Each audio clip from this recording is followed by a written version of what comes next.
It was a cold morning. The streets were still dark. The sky was gray. People were just starting their day. An old man, wearing a torn coat and broken shoes, walked slowly toward the diner. His back was bent. His hands were rough. His eyes looked tired, but calm. His name was Ali Baba. Every day, for the past 7 years, he came to this small diner at 6 o'clock a.m. He cleaned the floors. He washed the dishes. He served tea. He did every job, without ever saying much. People in the diner called him names. "Hey, old turtle. Move faster, you donkey. Why don't you just quit and die?" Ali Baba never replied. He just lowered his head and kept working. The owner, Mr. Farouk, was the worst. "You useless old man," he shouted one morning. "Can't you see the plate is dirty? Do I pay you to stand like a statue?" Ali Baba cleaned the plate again softly. "I'm sorry, sir," he said quietly. The young waiters laughed behind his back. Even the customers joined in sometimes. Nobody knew who he was. Nobody cared. But Ali Baba didn't seem angry. He did his work. He earned his small money. Then he walked home, a tiny broken room near the bus stand. At night, he sat alone on his bed. There was no TV, no fan, just a table, one chair, and one photo frame. He stared at that photo every night. It showed a young boy in uniform, standing proudly next to him. He would whisper to the photo, "I hope you're safe, my son. I miss you." One day, a new worker joined the diner. His name was Imran, a 22-year-old boy who had just finished college. He needed the job, but he didn't like the way the old man was treated. "Why do you let them talk to you like that, Baba?" he asked. Ali Baba just smiled and said, "It doesn't matter. Let them speak. I have seen harder days." Imran was confused. "Don't you have a family? A son? Anyone who can help you?" Ali Baba nodded. "Yes, I have a son. He is far away, doing important work." That was all he said. A week later, something strange happened. 2 men in army uniforms entered the diner. Everyone turned to look. The soldiers stood tall and proud. They sat down and ordered tea. Ali Baba walked over with the tray, his hands shaking a little from the weight. One of the officers looked up. His eyes widened. He stood up. The other officer stood too. And then they saluted. Not to the flag, not to the boss, not to a photo on the wall. They saluted Ali Baba. The diner went completely silent. The waiters froze. Mr. Farouk's mouth opened in shock. Imran dropped the glass he was holding. "Sir," one of the officers said, with deep respect, "we didn't know you were here." Ali Baba looked confused. "You know me?" "Yes, sir," the officer replied. "We are from Delta Force Command. You are the father of Colonel Saad Baba, aren't you?" Ali Baba nodded slowly.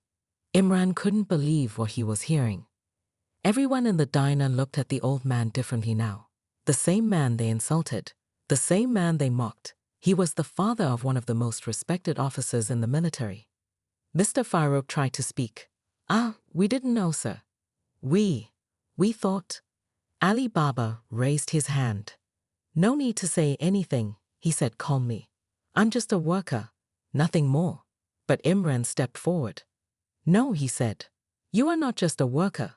You are the father of a hero, and you have taken so much disrespect in silence." Ali Baba gave a small smile. "Respect is not in shouting or fighting, Peter. True strength is quiet." Suddenly, a phone rang. Ali Baba took it out from his pocket. It was an old phone. A message blinked on the screen. "Coming home soon, Baba. Need to see you. Saad." Ali Baba's hands shook again. Not from weakness this time, but from emotion. Tears filled his eyes. The son he raised in poverty, the boy he taught kindness and courage, was finally coming home. The officers gave him one last salute and left the diner. But everything had changed. No one looked at Ali Baba the same way again. The news spread like fire. Ali Baba is the father of Colonel Saad Baba. People in the neighborhood couldn't believe it. How could a poor old man, who cleaned floors and washed dishes, be the father of one of the most elite army officers in the country. But Ali Baba didn't care what people were saying. He went back to work like nothing happened. Still quiet, still kind. But now, people looked at him differently. Imran, the new worker at the diner, couldn't stop thinking about it. That night, he sat beside Ali Baba after work. The old man was drinking tea, holding the same old photo in his hands. "Baba," Imran said gently, "will you tell me about your past?" Ali Baba looked at him. Then, for the first time in years, he began to speak. Flashback, 25 years ago. Ali Baba was a farmer in a small village. Life was hard. His wife had died young, leaving him with a baby boy, Saad. He raised Saad alone. They were poor. They didn't have much food, no electricity, no car. But they had love, a strong, deep love that no one could break. Every morning, Ali Baba would walk Saad to school, even in the rain. He worked all day in the fields, then came home to cook dinner. Saad was bright. He always asked questions. "Baba, why don't we have a big house?" "Because big hearts matter more, beta." "Baba, why do the rich kids laugh at me?" "Because they don't understand struggle. But one day they will." Ali Baba spent all his money on Saad's education. Sometimes he went hungry so Saad could have books. The village mocked him. "You're wasting money on school. He'll end up in the fields like you." But Ali Baba didn't listen. He believed in his son. Years passed. Saad grew up strong and smart. He got a scholarship for college, then joined the military academy. He trained hard, became a soldier, and moved far away. Ali Baba stayed in the village, still working the land. He kept every letter Saad sent. "My first day in training, Baba. I passed the commando test, Baba. I'm being selected for a special unit, Baba." He never showed anyone those letters, never told the villagers who his son had become. "Why, Baba?" Imran asked, confused. "Why did you hide such a big thing?" Ali Baba sighed. "Because if I had told them then, they would have respected me for my son's success, not for who I am. I didn't want fake respect." Back to the present. Imran went home that night and searched online. He typed, "Colonel Saad Baba, Delta Force." Dozens of news articles appeared. Hero commander leads rescue mission in war zone. Delta Force officer receives Medal of Honor for bravery. Colonel Saad Baba, the silent warrior. Imran stared at the screen. He read about secret missions, lives saved, soldiers protected. And then he saw something that made his heart beat faster. An old interview. The question was, "Who is your hero?" Colonel Saad Baba had replied, "My father, a farmer, a cleaner, a man of honor. He taught me strength in silence." Imran's eyes filled with tears. He rushed to the diner the next morning and hugged Ali Baba. "You are a hero, Baba, not just because of your son, but because you never gave up, even when the world was cruel." Ali Baba smiled. "We don't need the world to know. We just need one heart to understand." Scene shift. Diner owners change. Mr. Farouk, the rude owner, now felt shame. He had insulted a man who had more honor than anyone he had ever met. He walked up to Ali Baba and said in a low voice, "Sir, I'm sorry. I didn't know." Ali Baba looked him in the eye. "I forgive you. But remember, always respect people, whether they wear a uniform or not." From that day, Mr. Farouk never raised his voice again. Final moments of part 2. That evening, Ali Baba received a call. A voice on the other end said, "Sir, your son, Colonel Saad Baba, is flying home from a secret mission. He'll be arriving in 2 days. He asked us to inform you personally." Ali Baba's hands trembled. After 10 years, his son was finally coming home. He looked at the sky. Tears rolled down his face. "My son, my lion, is coming home." And somewhere deep inside, for the first time in many years, Ali Baba felt something he had forgotten. Hope. 2 days felt like 2 years for Ali Baba. He kept checking the clock, the window, the street. His old phone sat beside him all day, silent, cold, but full of hope. At the diner, things had changed. Mr. Farouk no longer shouted, Waiters no longer laughed. People now looked at Ali Baba with quiet respect. But Ali Baba remained the same. Humble, soft-spoken, and always working. "Why don't you rest, Baba?" Imran asked. "Your son is a hero. Let him take care of you now." Ali Baba smiled and said, "My son fights for the country. I must still fight for my dignity." The day arrives. A black SUV pulled up outside the diner. Two army officers stepped out and walked in. They spoke softly to Ali Baba. "Sir, Colonel Saad Baba has landed. He will meet you shortly." The whole diner turned silent. Imran stood beside him. "Are you nervous?" he whispered. Ali Baba didn't speak, but his eyes filled with tears. His heart beat like a drum. Just then, the door opened. A tall man walked in, dressed in plain clothes, a small beard, strong shoulders, sharp eyes. But when he saw Ali Baba, his face softened like a child's. "Baba," he said. Ali Baba stood up, slowly, carefully, as if he was in a dream. "Saad, is that you?" They hugged. It wasn't a long hug, but it was deep, full of years, full of silence, full of love. The people in the diner watched in awe. Some wiped their eyes. Even Mr. Farooq lowered his head. "Who is Colonel Saad Baba?" Later, Imran sat with Saad and asked, "Sir, can I ask something?" "Of course," Saad replied. "You lead the Delta Force. Isn't that the most secret unit in the army?" Saad nodded. "Yes, we do missions no one hears about. High risk, high value. Sometimes we go into enemy territory with just 4 men. No backup, no glory." Imran was stunned. "And you've never been injured?" Saad smiled. "Oh, I've been shot twice. Broke my leg once. My team and I lost 2 men last year. But we keep going." Imran asked, "Why do you risk your life like that?" Saad's eyes became serious. "Because there are children sleeping peacefully tonight. Only because we stand between them and war." Then he looked at his father. "And because I was raised by a man who taught me how to fight, not with fists, but with patience. The price of silence."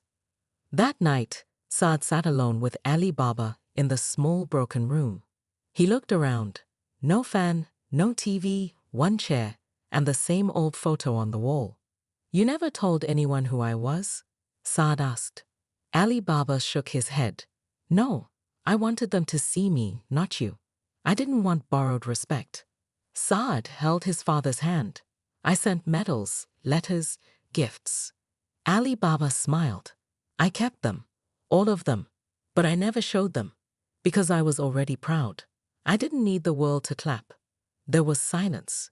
Not empty silence, but full silence, heavy with emotion. Village visit.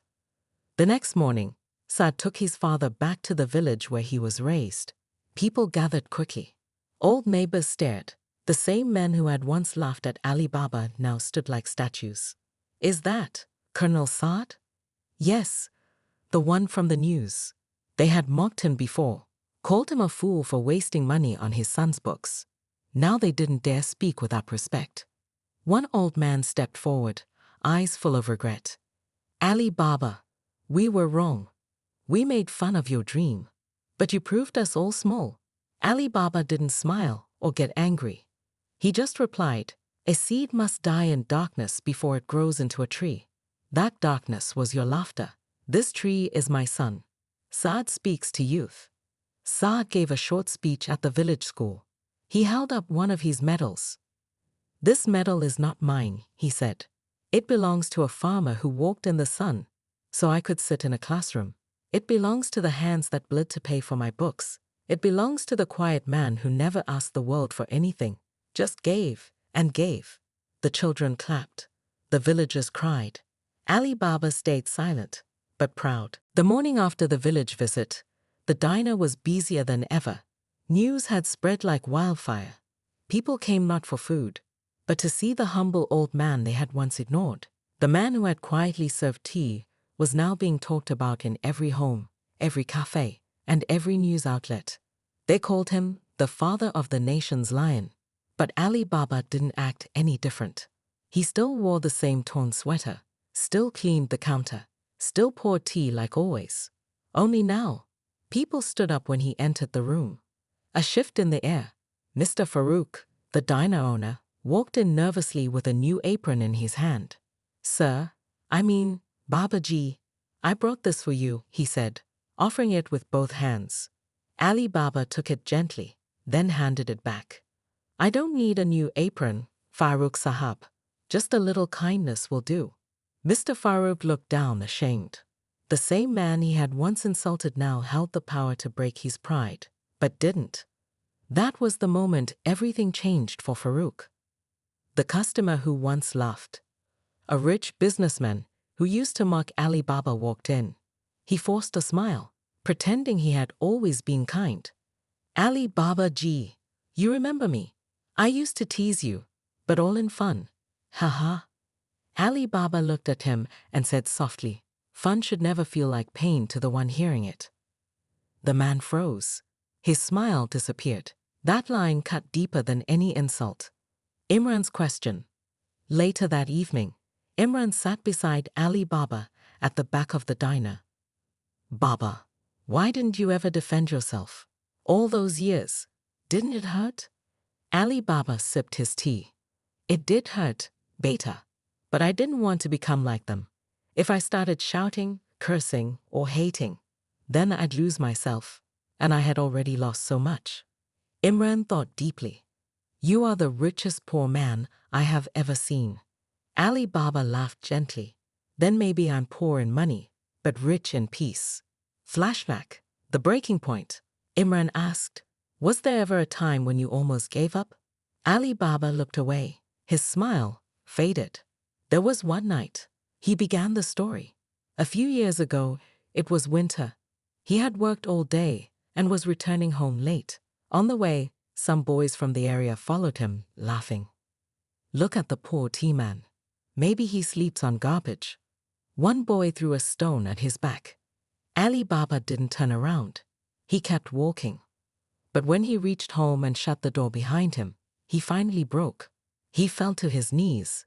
He wept like a child. For his wife. For the hunger. For his son who was far away. For the way the world had forgotten him. But then he saw the photo on the wall, his son's smile. 'I wiped my tears,' he said, voice shaking. 'And I told myself, your son is out there facing bullets. You must face insults. You must not break.' Imran sat silently, tears in his eyes. Ali Baba continued, 'I chose silence not because I was weak, but because I was saving my strength for what truly mattered.' Colonel Saad's return visit. Saad returned to the diner a few days later, but not alone. With him came senior army officials, reporters, and one very special guest, a minister of defense. Everyone stood up. Even Farouk nearly dropped a tray in shock. The minister shook hands with Ali Baba. 'We owe you a debt, sir,' he said. 'You gave this country one of its finest soldiers.' Ali Baba lowered his head humbly. 'I gave the country what it gave me, a chance.' The minister looked around and said, 'This diner should not be your final workplace. You deserve more.' Saad stepped in, smiling. 'Actually, Baba has already given his answer. He wants to stay.' Everyone looked surprised. Ali Baba nodded. 'This diner is where I learned patience, where I earned my bread, where I found my peace.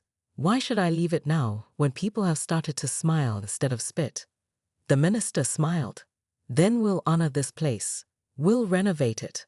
Make it something greater. A new name.' The next week, a signboard was put above the diner's entrance. No longer did it say, 'Farouk's Diner.' It now read, 'Ali Baba Cafe, home of quiet strength.' Locals gathered. Journalists wrote headlines. People from nearby cities came just to sit at the place where the humble hero once washed dishes. But Ali Baba didn't let it go to his head. He still made tea, still cleaned his table. Only now, people said thank you when they took a cup. Night fell slowly over the city. The Ali Baba Cafe had closed early that day. The streets were quiet. The air carried a strange stillness. Inside the small house, Colonel Saad Baba sat alone in the dark. No uniform, no medals, Just a quiet man in a silent room, staring at the photo of his mother, long gone. The soldier and his secrets. Imran knocked softly and entered. "Sir, are you okay?" Saad didn't answer for a while. Then, in a quiet voice, he asked, "Do you know what silence sounds like in the desert?" Imran looked confused. Saad continued, "It's loud, loud enough to crush your soul. That silence, after a battle, when everyone's gone, but their faces stay in your head." Imran sat beside him, sensing the weight of the words. "You've seen things, haven't you?" he asked gently. Saad nodded. Flashback. A mission gone wrong. 1 year ago, near the border, Saad and his team had entered enemy territory to rescue hostages. A top-secret mission, no backup, no second chances. They moved like shadows. But something went wrong. A trap, an explosion, screams. He carried a wounded soldier on his back for 3 miles under fire. He saved the hostages. But he couldn't save his best friend, Captain Faisal. Saad had to leave his body behind to complete the mission. Present day, regret wakes with the night. Saad's hands trembled as he lit a candle. "He called me Bai," Saad whispered. In his last breath, he said, "Don't let them forget me." He wiped his eyes quickly, like a soldier does. But he was no longer on a battlefield. Now, he was just a son, broken by memories. Ali Baba entered the room quietly. He saw his son sitting in the dark, surrounded by shadows. He didn't say much. He simply sat down beside him and placed his weathered hand on Saad's shoulder. In that moment, Saad rested his head on his father's lap, like a child again. "I'm tired, Baba. So tired," he whispered. Ali Baba said softly, "Even the strongest trees need rest before they stand tall again." Unexpected visitor. The next day, a mysterious woman arrived at the cafe, dressed in black, holding a folded flag and a photo. She introduced herself to Ali Baba. "I'm Anaya, Captain Faisal's wife." Everyone turned silent. She sat down, her eyes red. "My husband used to talk about Colonel Saad every day. He said, 'If I die, tell Saad I'm proud to have followed him.'" Saad came out from the kitchen. His eyes met hers. He stood frozen. I couldn't bring him back," he whispered. "You brought back his honor," she replied. She handed him the folded flag. "This was found with his body. His last letter was in it. It's for you." The letter from the fallen brother. Saad opened it later, alone. It read, "Bhai, if you're reading this, I'm gone. Don't blame yourself. You did everything right. You always do. You taught me courage. I followed your every order without fear, because I believed in you more than I believed in survival. But Bhai, don't become a statue. You're not made of stone. You're made of fire. Keep burning, not in pain, but in purpose. Make peace with your ghosts, or they'll eat you alive. And please, go home to your father. I met him once years ago. I saw his strength in your eyes. Don't let silence win. Faisal." Saad cried for the first time in years, not because he lost a soldier, but because he realized how much of himself he had lost along the way. Ali Baba's wisdom. Later that night, Saad sat outside with his father. "I thought strength meant hiding pain," Saad said. Ali Baba shook his head. "True strength is not holding in the pain. It's knowing when to release it before it breaks you." Then he said, "You fight for the country, Saad. But don't forget, you also have to fight for your own heart." A sudden call. Suspense begins. Just as they began to heal, a black army jeep arrived outside. An officer stepped out, urgency in his step. "Colonel Saab, sir, you're being called back. It's an emergency. A terrorist group has taken hostages. One of them may be connected to you." Saad stood up immediately. "Connected how?" The officer hesitated. "They found a photo in the hideout. A photo of your father." Ali Baba and Saad looked at each other in shock. "What does this mean?" Imran asked, stepping out. The officer answered grimly. "Someone from Colonel Saad's past wants revenge." The army jeep sped through silent roads.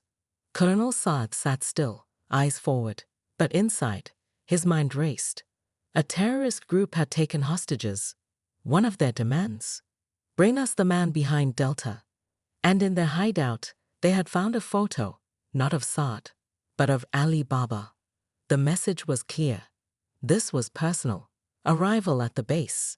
At the military base, Saad entered the strategy room. The walls were covered in maps, photos, and red marks. The commander pointed at a screen. They called themselves Siadon, the Black Smoke. New group. Well-trained. Dangerous. And he paused. One of their leaders is an ex-soldier. Saad froze. Who? The commander looked him in the eye. Major Zahir Khan. A ghost from the past. The name hit Saad like thunder. Zahir Khan. Once his senior.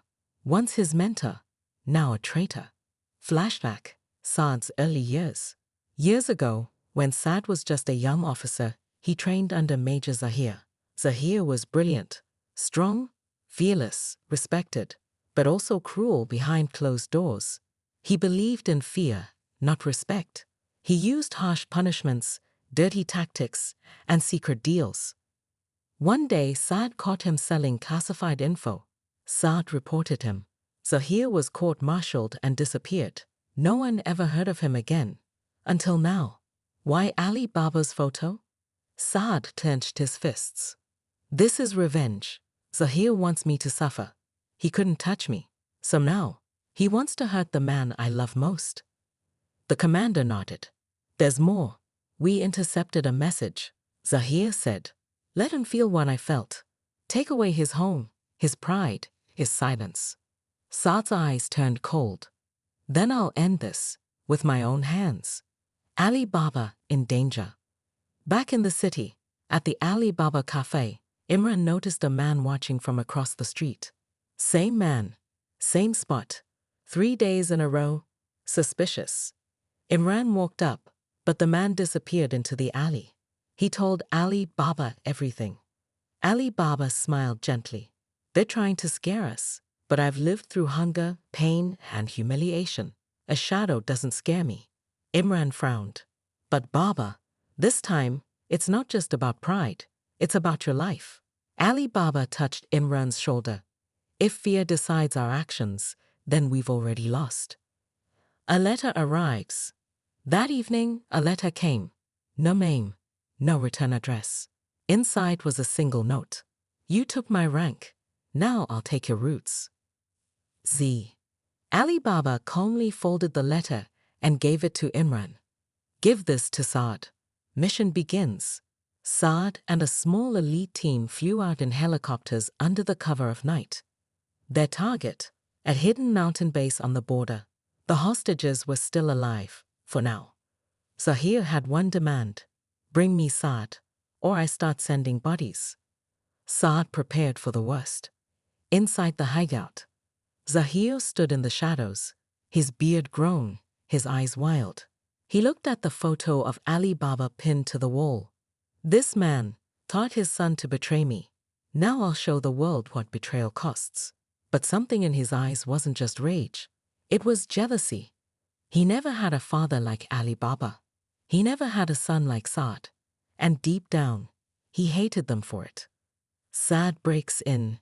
At midnight, Saad and his team entered the base silently. One by one, they rescued the hostages. But Zahir wasn't among them. He was watching from a tunnel, waiting. And he had one more trick. The shocking reveal. Saad entered the final chamber, alone. There stood Zahir. Welcome, Colonel, he said. Still the hero? Still the perfect son? Saad pointed his gun. It ends now. Zahir laughed. Oh no, my dear student, it's just beginning. He threw a folder at Saad's feet. Inside, photos of Ali Baba, younger, standing beside Zahir, smiling, wearing a military apron. Saad looked up, confused. What is this? Zahir grinned. Your father used to work under me. He cleaned my boots, served my tea. I humiliated him daily. And you're his son, raised by the man I broke. Saad's hands shook. Zahir continued, but he never broke. That's why I hate him. You rose because he stood tall in silence. He made you strong. He made me weak. He stepped forward. So now, either kill me or watch me destroy the myth of Ali Baba. Night had fallen, but peace did not. Inside the Ali Baba cafe, everything looked normal. The tables were clean, the teapot warm. But Saad's eyes were alert. He had just received the call. We're not after Saad anymore. We're after the boy at the cafe. Imran, the young boy who once teased Ali Baba, the boy who now stood by him like a son. Ali Baba's choice. Saad told his father everything. We need to move you and Imran, keep you both safe. Military safe house. Ali Baba looked out the window. No. Saad turned, confused. What? Ali Baba repeated calmly. I won't run, and neither will he. If a flower fears the wind, it never blooms. Saad's voice rose. Baba, this is not about flowers. This is life or death. Ali Baba stepped closer and said, Then let me live it fully. Let Imran learn not fear, but courage. Imran's decision. Imran sat quietly in the kitchen, listening to every word. He stood up. I'm not afraid. Saad looked at him carefully. You could die. Imran nodded. Then I'll die doing something good, not hiding in fear. Ali Baba smiled with pride. You are ready. A hidden package. The next morning, a package arrived at the cafe. No return address. Inside was a small box, a USB, and a letter. The letter read, The boy is special. The old man raised more than a soldier. He's raising a voice that the world will soon hear. Saad quickly connected the USB to a laptop. What they saw shocked them. A secret recording from the terrorist base. Zahir wasn't the true leader.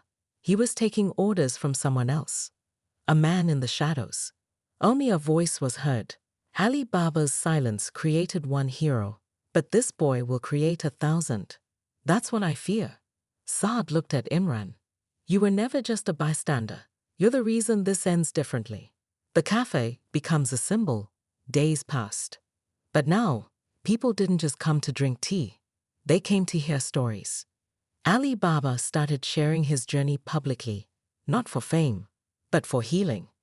Imran recorded every word. He uploaded the stories on the internet with Saad's help.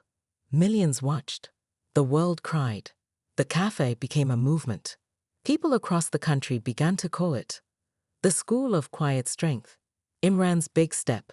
One day, a news anchor visited the cafe. She spoke to Imran. You're becoming the voice of the voiceless. What's next for you? Imran looked at Ali Baba, who nodded silently. Then he said, I want to build something, a place where the sons of tea sellers, the daughters of tailors, the children of pain, can learn they are not small, that they matter. The anchor asked, What will you call it? Imran smiled. Ali Baba Foundation. Ali Baba's final lesson. Weeks later, Ali Baba sat with Imran and Saad. His voice was weak, but his eyes were bright. Beta, I'm an old tree now. My time is near. But before I go, I want you to promise me something. Imran held his hand. Anything, Baba. Never fight hate with hate. Never use your voice to shout louder. Use it to calm storms. Saad leaned in. You raised a soldier and a speaker. Ali Baba smiled faintly. No, my sons. I raised believers. Believers in dignity, in silence, in strength without noise. That night, he closed his eyes peacefully and never opened them again. A nation pauses. The country woke up to the news. Ali Baba, father of Colonel Saad, passes away peacefully. His legacy lives on through the cafe, the boy he mentored, and the hero he raised. People from villages and cities gathered outside the cafe. Candles were lit. Men cried openly. Women whispered prayers. The military gave him full honors. But the highest honor came from the people.